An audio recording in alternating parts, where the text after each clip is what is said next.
नमस्कार, मैं हूं आलोक पांडे। आप देख रहे हैं केलोभूमि.com। अगर संभाल नहीं सकते तो परमिशन क्यों देते हो साहब। जी हाँ, यही बात अभी मीना बाजार को लेकर के पूरे शहर में चल रही है कि जब आप संभाल नहीं सकते किसी चीज़ को तो उसकी परमिशन क्यों दी जाती है।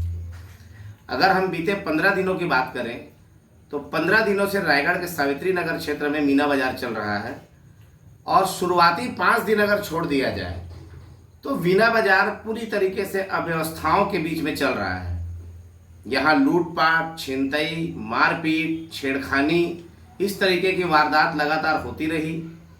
ट्रैफिक को लेकर के जो बात मोहल्ले वासियों ने पहले अनुविभागीय कार्यालय में जाकर अपनी शिकायत दर्ज कराते हुए कहा था कि हमारी ये समस्या है, यहाँ पर ट्रैफिक का भार बहुत बढ़ जाता है। ये ट्रैफिक की समस्या से वहाँ के लोग आज भी जूझ रहे हैं। पुलिस प्रशासन ने न तो किसी प्रकार का लॉ एंड ऑर्डर कंट्रोल किया, ट्रैफिक विभाग ने किसी प्रकार की यातायात की समस्या को यहाँ से दूर नहीं कर पाई, न तो तहसीलदार साहब यहाँ पर किसी प्रकार का कोई व्यवस्था कर पाए और न ही नगर निगम के आयुक्त साहब।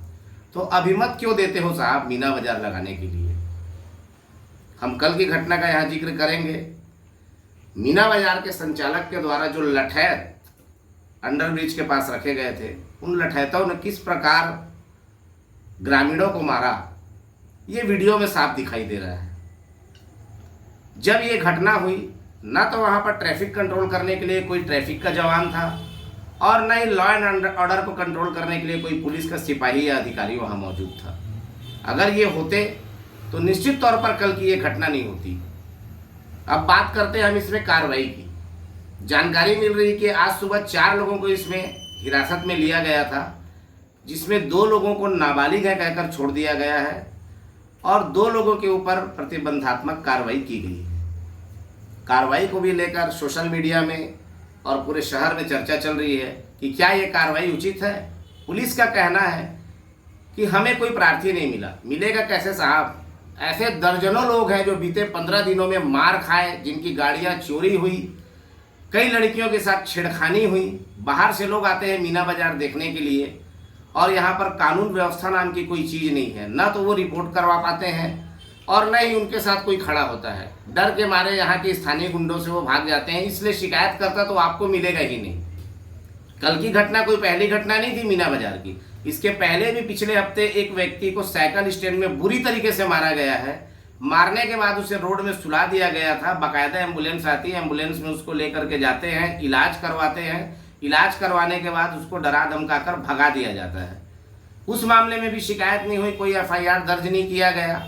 आखिरकार पुलिस यहाँ पर क्या व्यवस्था कर रही है और किस प्रकार की कार्रवाई पुलिस विभाग यहाँ कर रही है, ये समझ के परे है। अब हम बात करेंगे यहाँ की ट्रैफिक व्यवस्था को लेकर के। लगातार सोशल मीडिया में यहाँ की अव्यवस्था का वीडियो चल रहा है, लोग जारी कर रहे हैं, लगातार अपनी बात उसमें रख रहे हैं। यहाँ के लोग, जो स्थानीय लोग हैं, जो सड़क के दोनों तरफ जिनके मकान बने हुए हैं, उन्होंने पहले ही कहा था कि साहब हम 1 महीने के लिए अपने घरों में कैद हो जाते हैं। हमारे घर के सामने में साइकिल स्टैंड बन जाता है और हम अपने घरों में पूरी तरीके से कैद हो जाते हैं। अगर किसी भी प्रकार की कोई मेडिकल इमरजेंसी हमारे साथ होती है तो हम अस्पताल तक नहीं पहुँच पाएंगे और हमारा प्राण चला जाएगा। ये स्थिति आज भी देखने को मिली। करीबन 2 घंटे तक बाजीराव पारा पूरी तरीके से जाम रहा। ना तो कोई पुलिस का जवान था और ना ही कोई ट्रैफिक का बंदा। लोग उसी तरह घुटन महसूस करते हुए यहाँ पर खड़े थे, क्योंकि गाड़ियों से निकलने वाले धुएं से जो बदबू आ रहा था और जो उससे घुटन महसूस हो रहा था, उसको भी झेलना पड़ रहा था और लोग फंसे हुए थे। तमाम दिक्कतों के साथ लोग यहाँ पर 15 दिन से बसर कर रहे हैं। अभी 15 दिन मीना बाजार और चलना है। कई शिकायतें मीना बाजार चलने के दौरान भी की जा चुकी है।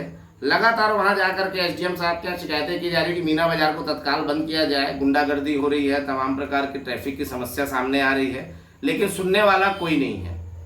आज के भी जो घटना हुई है और कल जो घटना हुई थी मारपीट की, उसमें जो कार्रवाई की गई है उसमें भी पुलिस की तरफ से बात सामने आ रही है कि 2 नाबालिग थे, उन्हें छोड़ दिया गया समझाइश देकर। सवाल यहाँ ये खड़े होता है कि क्या वो लठैत थे, क्या वो सिक्योरिटी सर्विस के लोग थे। अगर सिक्योरिटी सर्विस के लोग थे तो सिक्योरिटी सर्विस का जो मालिक है वो नाबालिग लोगों से यहाँ नौकरी करवा रहा था, काम करवा रहा था। मीना बाजार संचालक ने काम में रखने के पहले ये चीज़ नहीं देखा क्या उस सिक्योरिटी सर्विस का पसारा लाइसेंस है, क्या वो सारे लोगों का पुलिस वेरिफिकेशन था? अगर पुलिस वेरिफिकेशन होता तो नाबालिग लोग यहाँ ड्यूटी करने ही नहीं आते।